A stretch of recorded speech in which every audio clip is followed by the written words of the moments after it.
Hi everybody. Day 11 is coming to a close for Legends of Novus Kickstarter campaign, and it was a rather quiet day, but we did get up to about $10,800 Canadian, and doing well over 200 backers right now. So thank you to the new members that joined today, and for those of you that continue to watch and stick around for this exciting journey that we're on. So today we're going to talk a little bit about the game board map, or the map.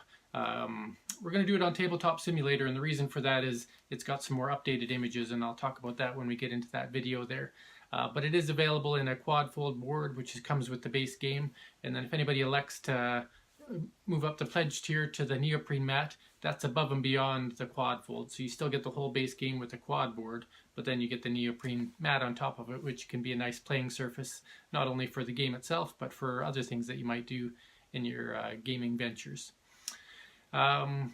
Did give away a copy of Duel of the Dragons today as part of a game contest giveaway on another person's website, and that was a way to continue to try to promote Legends of Novus through the influence of other contributors, and still reaching out to different YouTubers.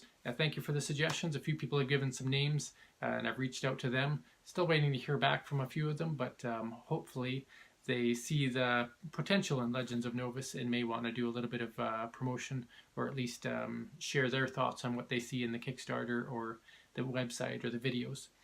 And then also wanted to let you know that Duel of the Dragons was actually just put on drive-through cards. So if you're curious how that Kickstarter turned out, again, that did generate 82 backers and was a successful fund, successful delivery. So you can trust that Legends of Novus has the potential to do the same by the end of this year, if we can get to the end and reach that funding goal. So anyway, thanks you for watching, and thanks for the backers, and let's get into learning about the world of Novus and the actual game board.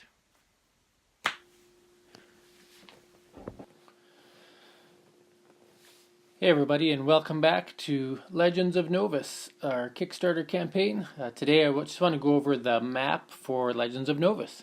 So we've got all this wonderful stuff that we looked at the other day on Tabletop Simulator, but today we're just going to focus on the actual game board. And you might wonder why I'm not using my physical game board, and that's because a couple of changes and add-ons were made after the final game board print that I had done. And so this one here just has a few extra icons and some better sized dots to represent the world. So I want to give you guys the best view of that. So we'll look at it from a top-down perspective, just like you would if you were playing the game. And we'll go through a couple examples of what you're going to experience on the game board, what it means. So all players are going to start in Vase City. The Vase City is the largest city of Novus because it was the place where most people convened to or gathered to when the magical maelstrom really demolished most of the planet and coalesced a lot of those other continents into this one remaining continent of Novus. And so Vase City looks gargantuan on the map, and that's because it's to represent how big of a city it really is. I could make an entire game right within Vase City if I wanted to, which is a possibility in the future. Who knows where fundamental games will go, but that's where all players start. Then around the game board there's all kinds of different icons and dotted paths. So any dotted path is a direction any player can go on any of their movements. The base rule is that any player can move 2 positions on the map, so 2 dots, whether it's a gray dot or a city or whatnot. So they can move 2 dots. Some classes and abilities allow you to move an extra dot, and as you saw on the travel die, if you roll the travel icon, wherever you were going to get to, you can choose to travel an extra dot. So there are ways to move further faster in this game, but the base is 2 positions. Next thing to know is that there are multiple icons on the map here, and you want to know what those icons do. So the icons of the classes are their base cities. So there's the city of Asa. Asa is the city of knowledge. There's, for the wizard, Exire for the fighter, where they defend against the demons that come from the north. There's the forested city of Vey, where the druid is from. There is the religious city of Braille, where the priestess Chandril is from. And then there is the city of Danesk, where Vin, Shadow of Drakkar, is, or Shadow of Danesk. So when the characters go to those cities, they actually earn a little bonus when they arrive there. They get 2 experience and a reward card, just to show that they have left and come back to their home cities. Should there be other character classes in the future, and we do have some of those in stretch goals, there are other cities that could turn from a city marker into a different marker for their base city. All right, and speaking of cities, the next symbol is the city symbol. So you can see one there. There's one in Nost. There's another one over in Silverin. So a city symbol is basically just means that when they're there, players can sell goods. There's not a rule or a mechanic to buy goods yet, but there is a mechanic where you can sell goods, and that's at those city locations.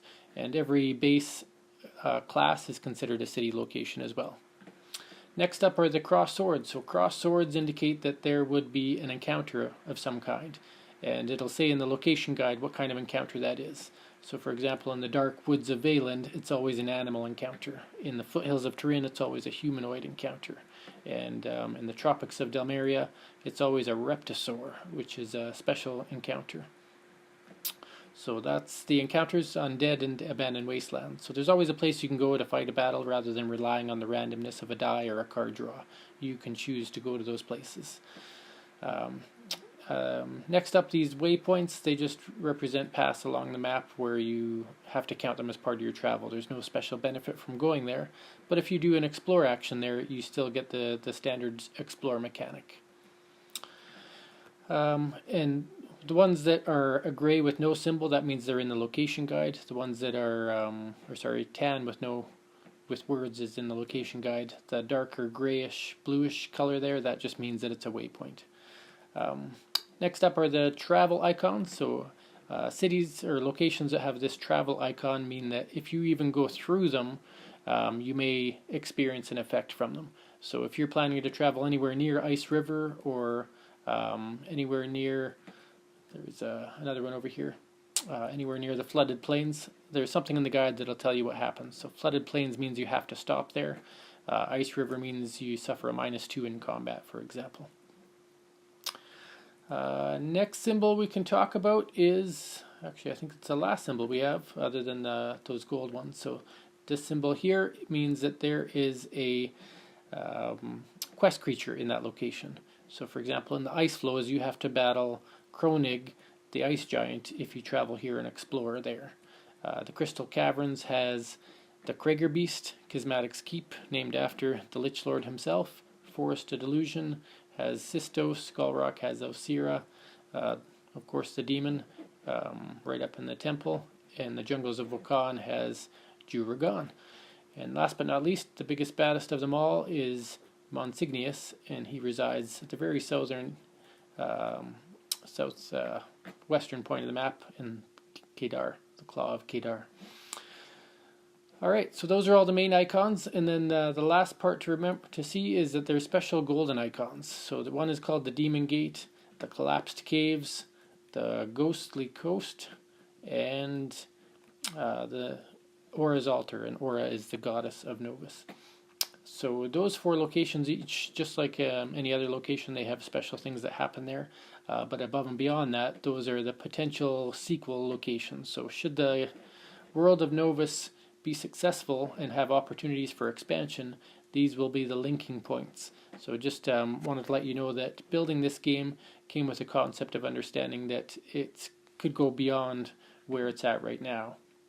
And I won't go any further into that because there's still some planning and mechanics and things to figure out, and by no means is any of that ready yet. So right now the only thing that's actually been created is the base game, because you don't want to count eggs before they hatch or create a bunch of stuff that has no impact on Novus's future at this moment in time. Alright, so that is the World of Novus. This map was pre-drawn and sketched out by myself. I planned out how I wanted the world to look and actually named most of these cities with the help of my stepdaughter, and then she named a couple of these places as well.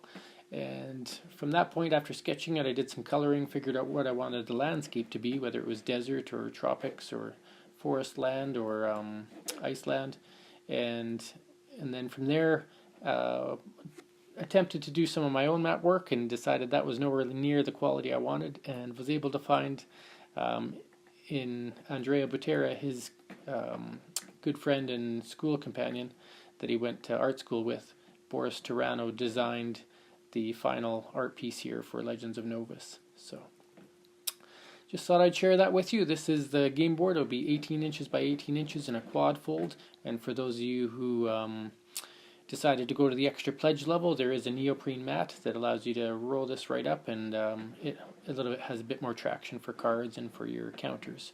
But regardless of what you choose, whether you want the base game or the neoprene mat, the art comes across beautifully, and I'm sure you'd enjoy playing on it. So thanks for watching, exploring the world of Novus here and understanding the icons and what the map is for, and look forward to talking to you next time.